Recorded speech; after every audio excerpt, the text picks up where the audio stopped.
Mister beast और haunted jail. अगर आप YouTube पर वीडियोस देखते हैं तो आप मिस्टर बीस्ट को तो ज़रूर जानते होंगे। वह अपनी वीडियोस में दुनिया भर के चैलेंज करता है, लेकिन 2019 में उन्होंने एक अलग तरह का चैलेंज सोचा।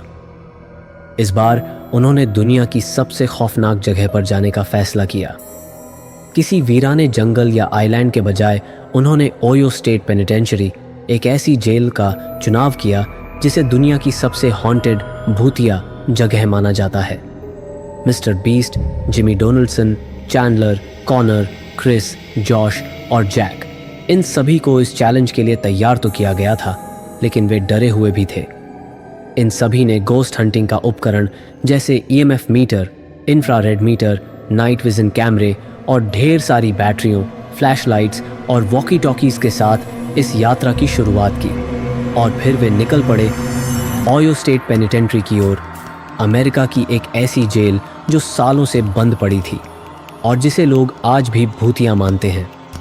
जेल में कदम रखते ही उन्होंने महसूस किया कि आखिर क्यों लोग इस जगह को इतना डरावना कहते हैं।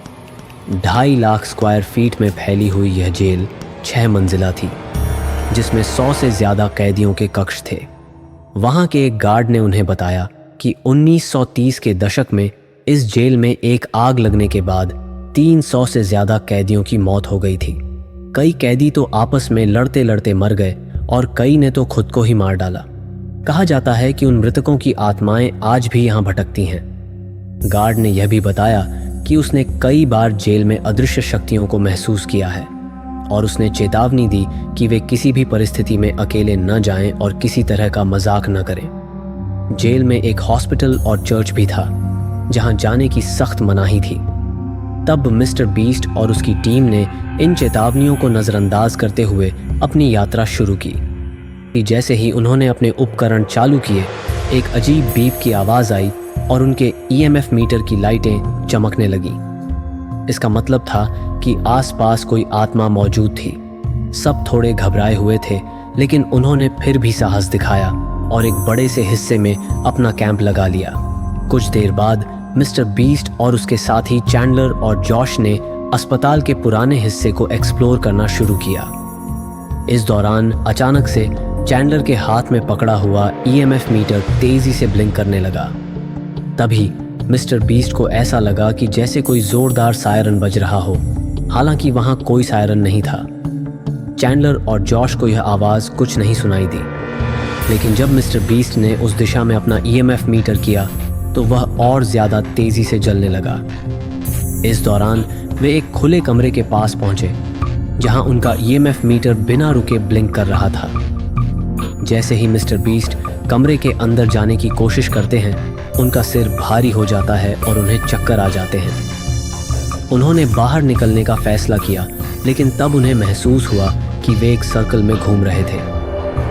ये बहुत अजीब था, क्योंकि वे बार बार अलग अलग रास्ते लेने के बावजूद उसी जगह पहुंच रहे थे।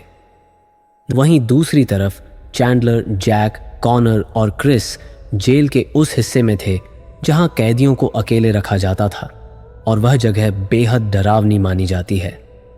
इन सब ने नाइट विजन कैमरास लेकर उस हिस्से को एक्सप्लोर करना शुरू किया।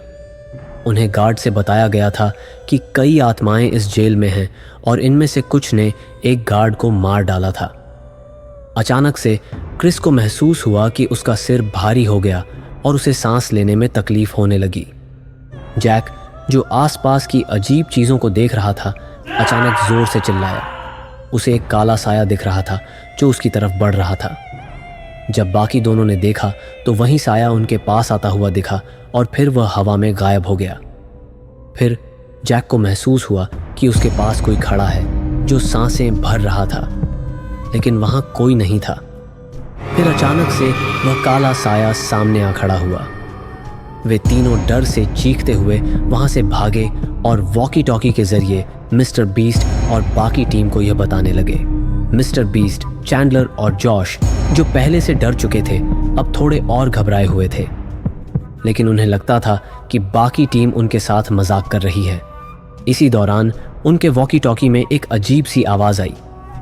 यह आवाज़ एक महिला की थी जो कह रही थी, "इट्स रनिंग आउटसाइड", और फिर वह आवाज़ अचानक बंद हो गई। ये सब सुनकर सब और भी हैरान थे। इस पूरे घटनाक्रम के बाद वे सब वापस अपने बेस कैंप की ओर लौटे, लेकिन तभी उन्हें महसूस हुआ कि बाहर जोरदार बारिश हो रही थी और बिजली कड़कने की आवाज़ें आ रही थीं।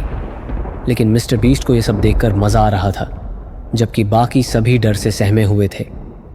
अब सवाल यह था कि मिस्टर बीस्ट के दिमाग में क्या चल रहा था और उसकी टीम के साथ क्या हुआ था, खासकर जब उन्होंने उस काले साए को देखा था। इस कहानी का अगला हिस्सा हमारे स्पॉटिफाई पॉडकास्ट काला इतवार पर लाइव है, तो जल्दी जाइए और उसे सुनिए या फिर अगले हफ्ते का इंतज़ार कीजिए और जानिए मिस्टर बीस्ट की इस भूतिया यात्रा का अगला मोड।